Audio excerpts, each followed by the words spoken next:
Welcome back to Sewing Thursday. Today we're going to sew our little crepe de chine top, and I'm going to quickly run you through this little top. We've got armholes here. We know that very often the armholes come out too big when we're sewing, and you've got my video on bias binding already, so you can check out that one and you've practiced. But when you work with crepe de chine, it's very floaty. And I've actually pulled mine too taut. My armhole came out smaller than my pattern, so it's a bit of practice. And then at the top here we've got the little ruler loop button finish, and we've got the binding. This time it rolls to the outside and gives me a nice little effect on the neckline. And on the armholes I've worked the other way around, because I like to close my side seams last. And then on the hem I've done this trim. I've seen it now, lots of people have made this trim, but they never have this gap in it. They just put some lace on the bottom. Now if you put the lace on first, just sew them together at the end and then push it up your hem so you get this effect, which I'm doing in the little lily dress, the crop top. Then you get a really beautiful finish. And if you have a little swing top, the great thing here is that it will swing more because it has more weight in the hem, and therefore of course it stands better. So let's have a little look at how we put the bias binding on and how we sew our little ruler loop for this. For the armholes we're going to use our bias binding like I've shown you in the video. And all it is a 4 centimeter wide strip of bias ironed over, so we've got really good stretch to get around the armholes and the neckline.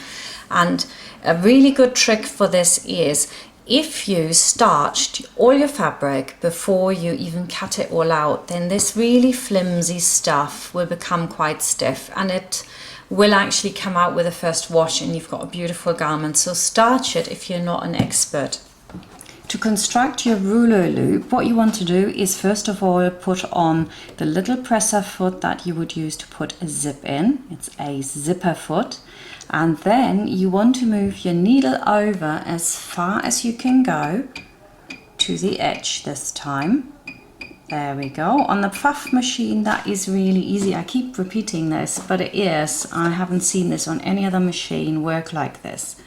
Then you take your piping cord, I'm using the thick one here, and you put it with the right size up here. Almost made a mistake because we're going to turn this, aren't we, with our ruler loop turner.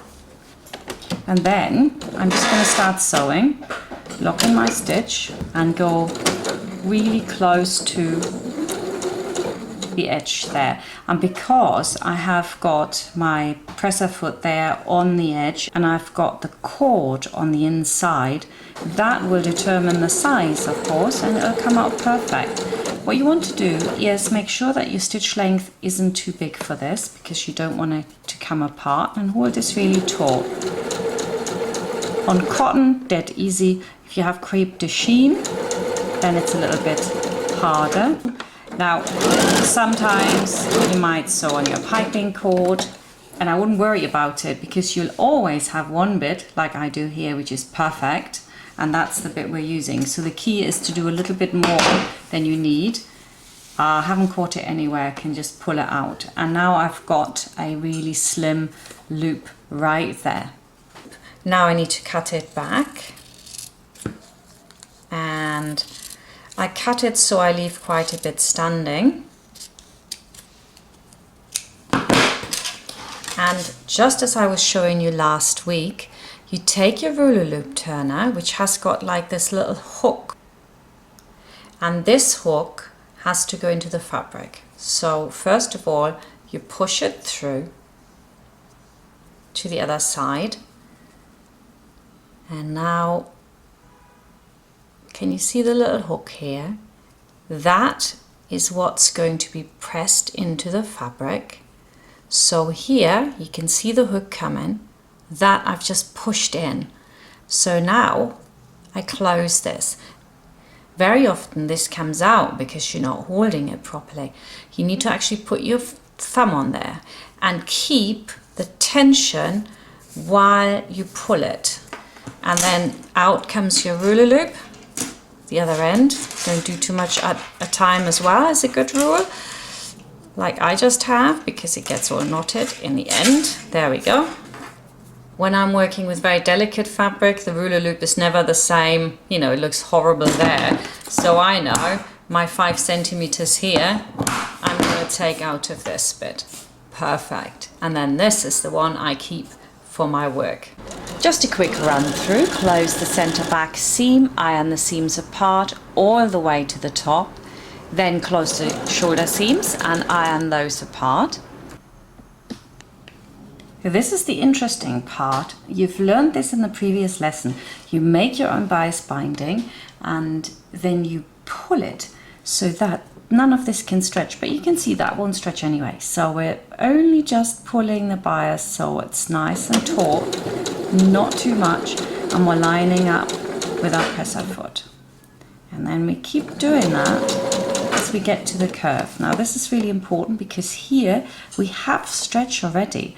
So make sure that this is nice and taut as we go around, otherwise you have a really big neckline.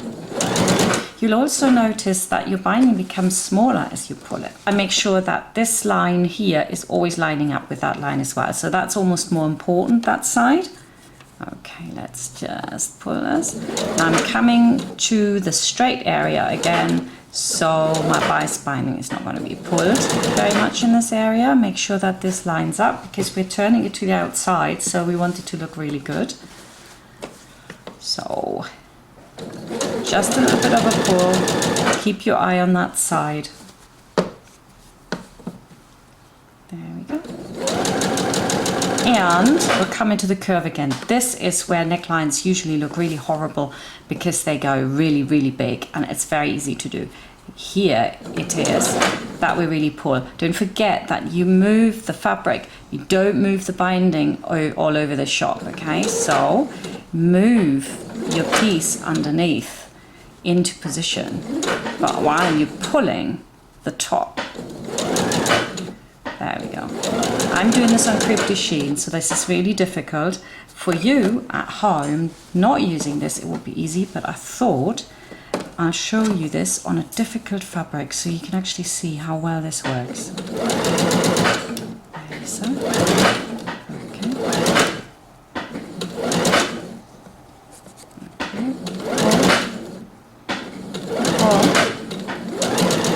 Oh, see, I've come off a little bit here. And then just let it go towards the end.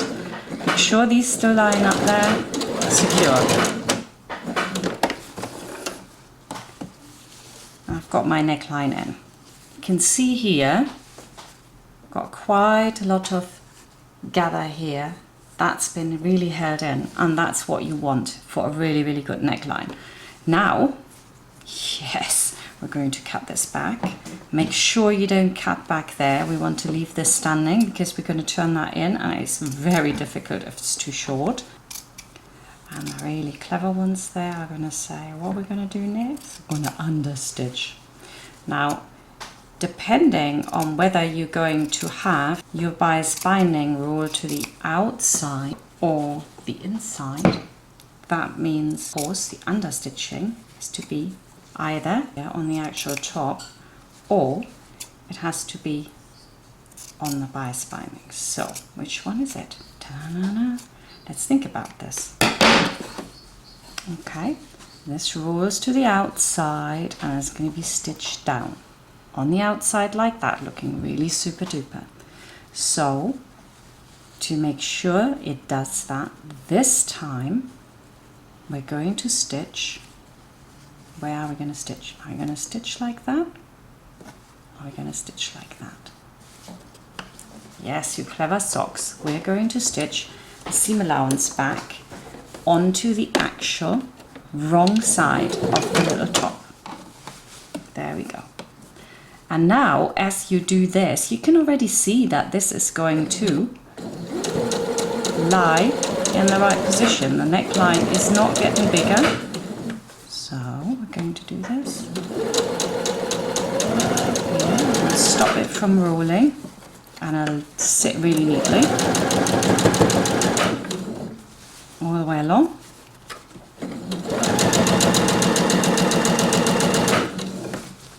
Oops. It's always important not to close the side seams first, otherwise this will be really difficult to do if you do those last. Right. Everything's shaking. It's not an earthquake, just my sewing machine. Okay. All the way along. Lovely. This is what it looks like from the outside now. And then this is going to cover it with a neat little stitch. It's going to look absolutely gorgeous. But, ooh, I haven't cut this back. Look, I missed a bit. Crêpe de Chine, flimsy stuff. So now on the outside here, we are going to put our little ruler loop that we've prepared earlier. Here's my little ruler loop.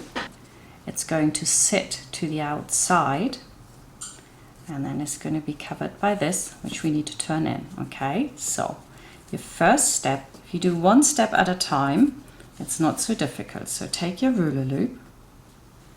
All right, this is where it starts, so you want to be right under.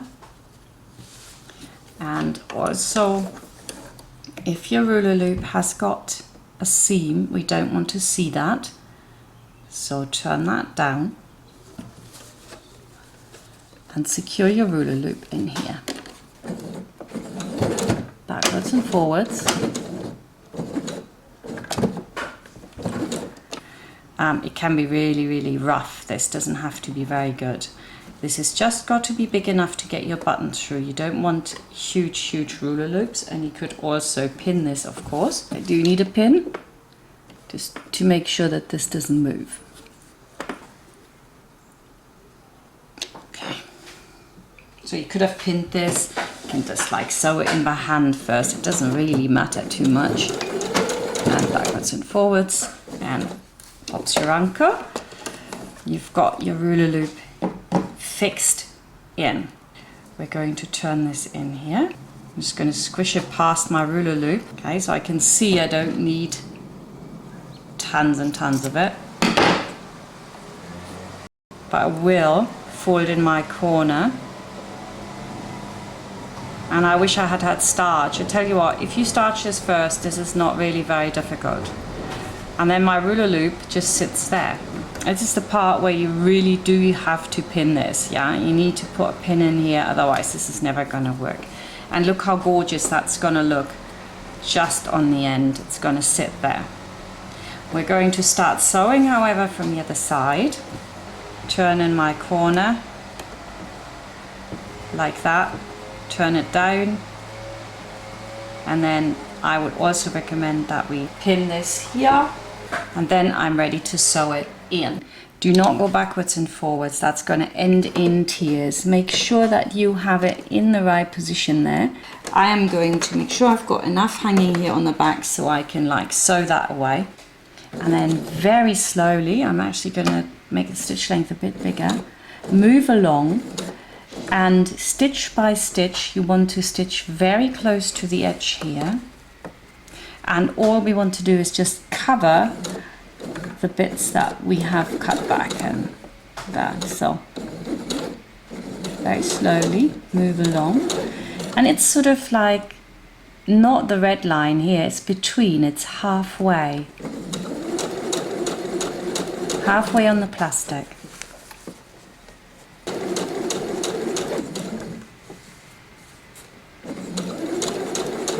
Now, before you all rush out and say, well, now I know how to work with Crêpe de Chine, be advised that this is really not that easy, but you can make it a lot easier for yourself if you starch the fabric and the bias binding before. Then it'll feel just like cotton, and if you then give that a quick rinse afterwards, you've got a beautiful Crêpe de Chine top, and people will say, oh my god, how did you do that?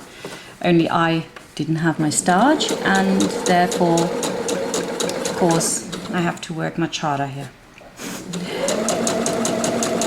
Spur of the moment decision to use not quilting cotton but Crêpe de Chine. I've had this fabric since the 80s. What comes back round, see?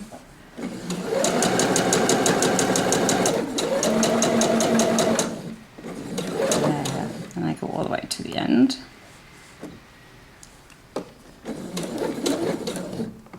And I'm also going to go up because I want to fix in my ruler loop. Now I have to tell you that I think that most machines will not do this. They will get stuck. So you might as well come off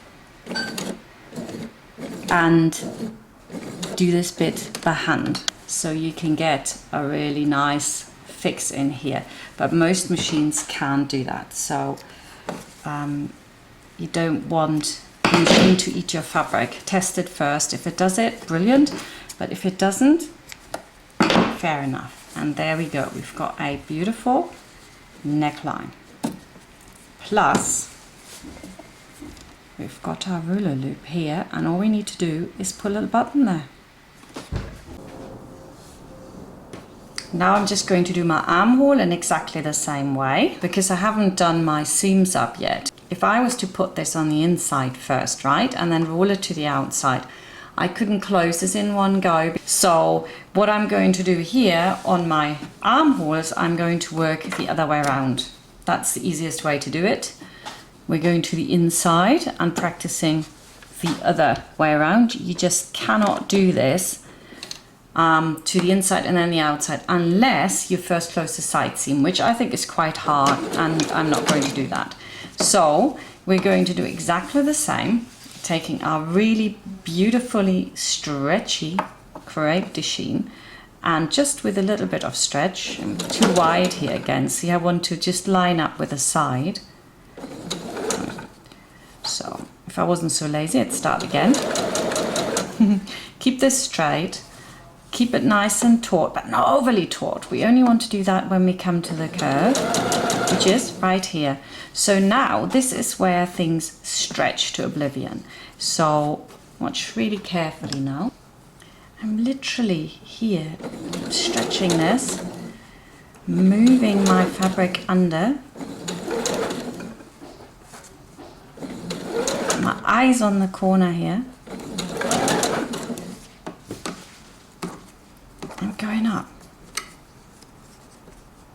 Okay, here it's not important to hold it that taut. Okay, so I let go a bit. All right, and keep going. I'm not suggesting that you real beginners start this with Crêpe de Chine, okay? But it's nice to see how it works, isn't it?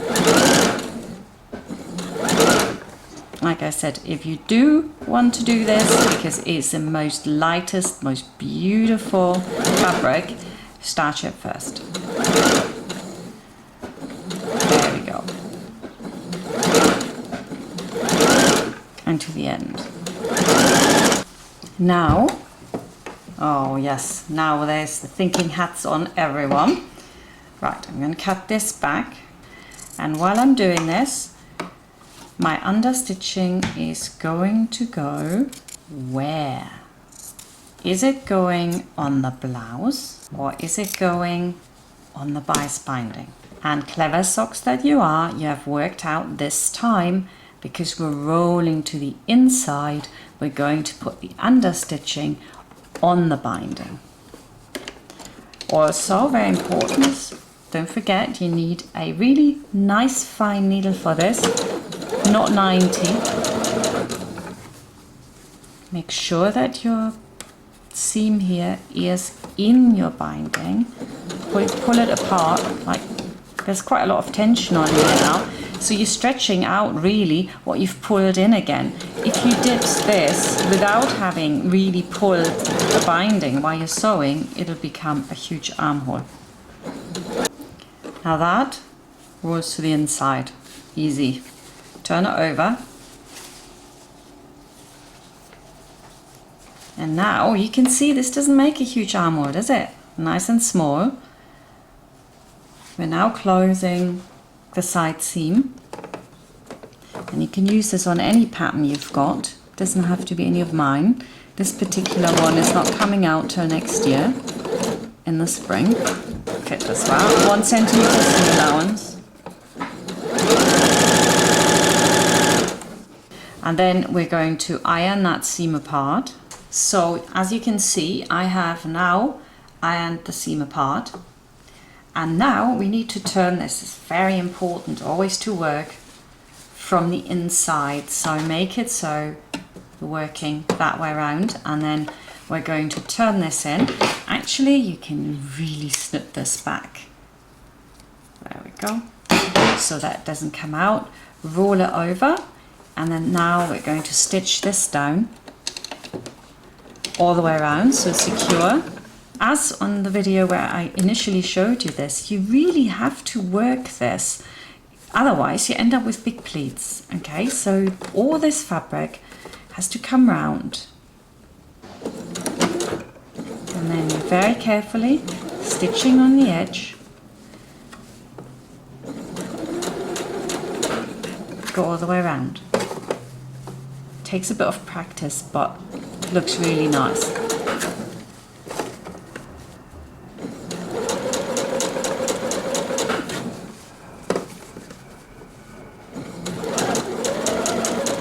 So this stitch is visible from the outside. Important is that this is the same distance, so then this one here will also be the same distance on that side. I am not even looking at that, I'm just going nice and straight down.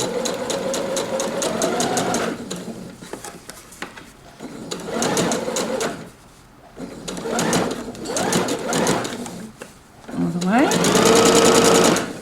There we go. Secure your thread again. And from the outside, at the moment still looks a little bit puckered because we held in quite a bit, but by the time I've steamed this, this will lie beautiful and flat, and most of all, it will not give you a gigantic armhole. So this is how to sew a silk crepe de chine blouse with bias binding at the neckline and also around the armholes. And on the hem we've got that really lovely lace trim, which I've also shown in detail on the Lily dress, so you could click over to find out how that works. Thank you for watching the sewing workshop every Thursday, and next week we are back with how to sew a skirt without a pattern. See you there. Bye.